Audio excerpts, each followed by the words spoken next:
Mangisti Dubai. Basi Dubai, ati baradi. Buko, godego, ate. Ultra kabachushi ni kun rakkoon qabu. Waan jedhu seenaan yeroo poolisiin kaastu namni bira jiru jiru namni keenya. Namni bira jiru isas immoo qabatamaadhaan amma hin beekne kaa'ammoo mirmararra waan jiruuf iyyuu wanti amma taragaaggadhe sirriitti nu harka ga'e macarashaa irratti hin jiru yookiin boroo yookiin iftaana nu harka ga'e jechuudha kan dhuma. Okay, atama ishee amma isaan bilbilaa fi wajjin walti dhiiraa ishee bakka bu'ummaa fudhatte jechuun wal beektaa? Bakka bu'ummaa kan fudhatte obboleetti kiyya kan wajjin dhalanne micoon kun immoo micoo adaadanaa taate haati kiyyaa fi haati ishee obboleewwanii sii galee. Okay. Obboleettiin kiyya immoo jirti kan Dubaay yeroo baay'eedhaaf jirtu ishiin wikilinaa kan fudhatte ishiidha kan farrameerra ilaalu ishiidha gaafa guyyaan dhume anis mana madaamin jira nuti obboleewwan anas jiru nuti sadanuu jechuudha micoon kun garuu micoo adaadaa keenyaati.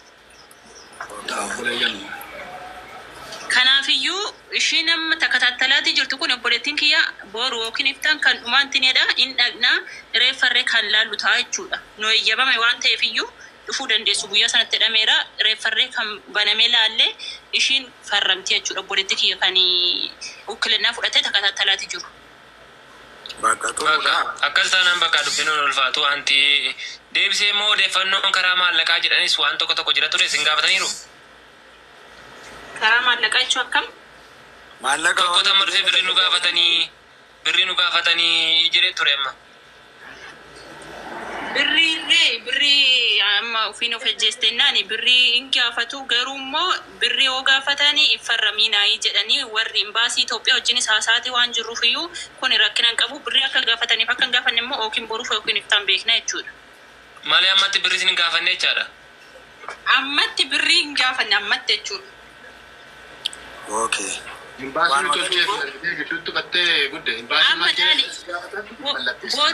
Boru imbaasii Dubaay itti darba amma micoon asuma jirti raas keemaa jechuudha. Poolisii asitti qabateetu jira gara Dubaay imbaasii Dubaay itti dabartii gizee sana beekama amma waa'ee maallaqaas. Yaa maal rakkoon hin jiru. Poolisii deebiseera lakkoofsa keenyaa barreessi rakkoo miti ishii wanta jibbeessan haasa'ame anniiti. Kan isheen mallatteessitu intiniin tikeettiin kutamee fiiti ragaan qophaa'ee fiiti gaafa geggeessuudha ka'anidha kan isheen mallatteessitu intalli koo akkasii seerisa. Ragaan hunduu kan Itoophiyaa hundiyyuu dhumeera waraqaan na harka jira ragaan jechuudha.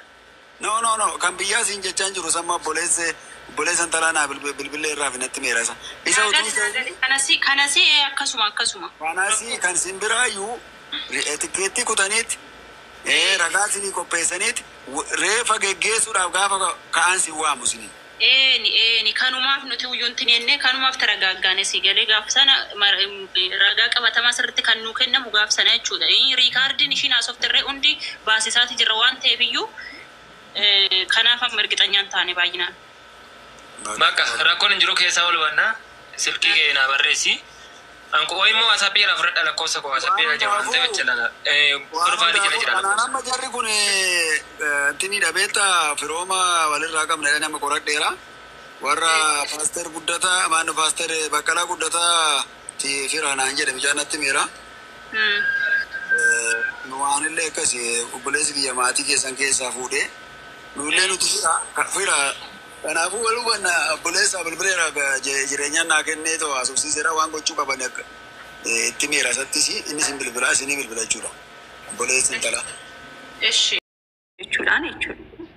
Argitan yaadamni ta'e dhiira keenya laalaa dhiirri keenya yeroo ammaa kana bakka birriif jedhe garuu yaani anummoo rakkinni kun utuu lakkoofsa beeksisa sii fudhee jiraadhe iyyuu alaqan mucattiin kun waan akkana keessa yeroo galtu anummoo tun immoo isheedhaan iyyuu asaan turre an biiziin ture hojii Ramadaanaa kana baay'ee nama biizii godhaan sinis hin beektu. Sirriidha yommuu keenya ture marga hiikamee wada. Amma guddanyaan koo tokko jirti dheengadda bilbila siinaa barbaadinaan jettee bilbila si garuu ani nabran jiru an silkiin koo tokko formaatii ta'eera torbeessa kana safara si hojjettu nan deema ijoollee kan fudhee gaafa duuba safara jaraan deemna silkii si barbaacha jechuudha waan akkasii waan dhageenyanu achiin silkii barbaacha yeroo deemu bilbila si madaamiin si sarraatanya si haaraa fiddeef kennite bilbila jijjiiratteetti naan jedhani ani dhageenye laa garuu ishee barbaade lakkoofsa si barbaadeen ture kan mana siin hojjettu dura deeme mana wajjaa ishee dura jechuudha. Baay'ee nama gaddisiisa argitanii. Isheen amma akka maal godhamere biyyatti deebisanii danaasaa ishimmoo asumatti jirti. Asuma jirti waan sawa asuma jirti. Yani manuma wajjaatti akkana taate miti. Iteenesh maalirra geesse jirti amma natti mime. Saani xiqqoo shibee tarejaa naannoo ta'e fa waan kana miidiyaa kanarratti dubbachuun natti hin tolle. Badhaan amma waan mucayyoo naasofte kana hunduma isaa gurra nan beeku waan inni irraa beeku waan hin jiru dubbachuu waan natti hin tolle kan sim jedhe ishee miidiyaa kanarratti natti hin tolu waan namaa saasa'uun gaarii hin ta'u waan ta'eef. Waan isin warratti dhiyoo jirtani. Nuti garuu maatii ishee nu beeku hundumaatiin sirrii miti kanaaf gaarii miti waan sirrii isheen gaarii isaan jedhina warri isaa boriin galtii maatii qabdi. Namni keenya yeroo ammaa kana bineensa ta'ee jira. Waan baay'eetu jira waan ta'eef coon ani akkan irraa beekutti amma akka waan ofishee tofa jettetti hin beeka maaliif icciitii hunda gadi fageenya waan hin dhagee waan hin beeku maatirraa. Yani rakkoon wantoonni mucayyoon kun amma jettellee jira waan ta'eef ulfaataadha. Waraqaa fidaa jedhanii maatiin mucayyoon kan keessan ta'uu keessanii baasiin akkas jedhan kaleessa waraqaan har'a dhufa jedha wanti hundi kanaaf rakkoon jira karaa gaa'elaarree rakkoon jiraachuu mala inni hundaafiyyuu ijoolleen keenya obsa qabaachuu qarshiis argate inuma hojjetanneetti dhufna hundi keenya iyyuu ibsuun barbaachisaadha. Qarshii hojjetanneetti dhufu abbaan barbaadeyyuu nama eenyu caalla nuti abbaa barbaade caalla hojjannee nama dubartiin bara kana dhiira bulchaa jirti namni birriif jedhee eenyumtu lubbuu sabbaasuun qabu adaraa keessan kanuma irratti irra dubbadhaanii xiqqoo natti hin tolle kanuma afansim jedhe malee osoo hin zirzir godhee dubbadhe naan danda'a garuu mul'atti ulfaata waan ta'eef waaqayyo lubbuu ishee amaarumaa gochuu hin dandeenye. Dhugaadha aniyyuu kanan jedhu qarshiidha itti of najjeestu mucaan kun. Mucaan kun mucaa cimtuuti nan beekaani ani. Asittillee anillee dhiifa manaa godhamu. Nama qarshiidha itti. Andurumayyuu shakkeen ture dubbii kana jechuudha. Akkamitti jennaan dheerumtee dhufte gaafa jedhanii dingataa waa dhageesseetti ta'aa laata kan jedhu sammuu kiyya keessattillee dhufee ture dhugaa dubbachuuf taanan dhageessanii argitanii garuu wanna ani shakkisuufi akkuma ani shakkisana ta'e hin oolle jechuudha. Ara rabbumaa jedhaati mana keessatti ijoollee meeqaffaa ishiiti namni gaa'elaaf jecha of ajjeeftee irratti dubbanne fiqir.